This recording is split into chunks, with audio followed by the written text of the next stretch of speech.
Hi, my name is David Kugelman. I'm a hip and knee replacement surgeon here at Rothman Orthopaedics. And from a young age, I realized that people relied on their bodies not only for activities and for enjoyment, but for their livelihood. And I saw a few people very close to me have musculoskeletal issues where it affected their work and their whole life. So that kind of led me in the direction of healthcare. A great deal of my practice focuses on revision hip and knee replacement. We're basically leaders in the revision field. We'll take on any complex problems that come from elsewhere. So people from all over the country and even the world, they're coming to Rothman. I really get to connect with my patients and know them on a personal level, know what their activities are, know what their hobbies are, what their interests are, and just to really get to relate to them. So before any patient even walks into my office, I want them to know that the Kugelman team here at Rothman, we care for you as a whole person, not just the body parts. And whether it's gonna be non-operative management, whether we're dealing with your arthritis or your painful hip and knee replacement with injections and non-operative modalities, or whether that's gonna be all the way to surgery,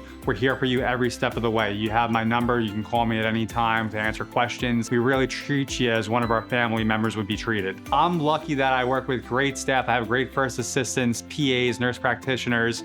I work with the fellows and the residents. So we're really taking care of you as a full family and a full Rothman team. To book an appointment with me, Dr. David Kugelman, please visit rothmanortho.com.